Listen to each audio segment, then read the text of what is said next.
नहीं देखा सर कि पाकिस्तान के अंदर जमहूरियत जो है वो पूरी तरह परवान चढ़ी हो। उसकी क्या वजह है आपके नजदीक? देखिए, इसकी वजह सबसे पहली तो यह है कि कायदे-आज़म मोहम्मद अली जिन्नाह की डेथ होगी 1948 में। जो फाउंडिंग फादर थे, जो विजनरी थे, उनका अभी कायदे-आज़म सानी की अभी तक हमें तलाश है कि कोई ऐसा दयानतदार और ऑनेस्ट और बिल्कुल फोर्थ राइट और बैनुल अक़वामी शख्सियत का मालिक हो वो। उसके बाद फौरी तौर पे खान लियाकत अली खान की असैसिनेशन होगी और अनफॉर्चुनेटली हमारा जो कॉन्स्टिट्यूशन है 1956 वाला, वो 9 साल के बाद जाके 56 में बना।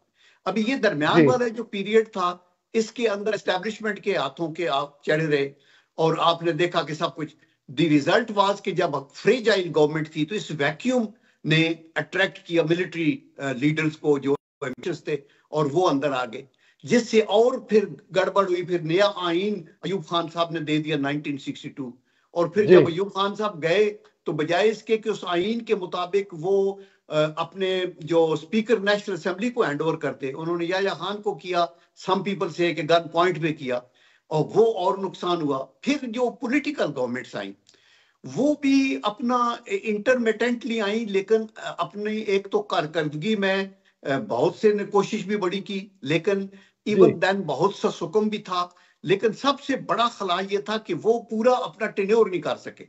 जब तक कि कंटिन्यूटी ऑफ पॉलिसी ना हो, आप एक विजन लेके आते हैं, आपका एक मैनिफेस्टो होता है, आप उसको चलाना चाहते हैं, अगर आप वो नहीं चला सकते, 2 साल 2.5 साल के बाद निकलते हैं तो 2-2.5 साल तो कुछ भी नहीं है।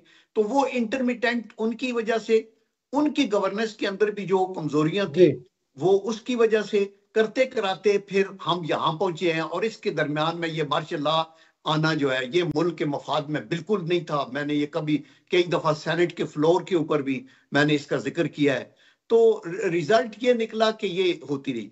अभी हमारी जो स्टेट है, मैं यही कहना चाहता हूँ एक पाकिस्तानी की हैसियत से कि हमारे मुल्क के अंदर अगर हमने आइन बनाया है तो उस आइन की हदूदो कयूद में रह के सबको चलना पड़ेगा। ट्राइकॉटमी ऑफ पावर का मतलब यही है कि आप अपने अपने जो एरिया ऑफ रिस्पांसिबिलिटी है उसमें रह के काम करें। और इसके अलावा फौज का सियासत के अंदर मुदाखलत का जो रवाज चला था और जिसकी वजह से कई मार्शल लॉ भी लगे और फिर कई पॉलिटिकल लीडरों ने भी एक पॉलिटिकल सेल बना दिया ईसाई में, मेरे ख्याल में उसको ग्रेजुअली टोटली खत्म करना होगा और तब भी पाकिस्तान आगे जाएगा। जो इलेक्टेड लोग हैं, ठीक हो गया masters to call the shots. Sir, ये मेरे दूसरे सवाल का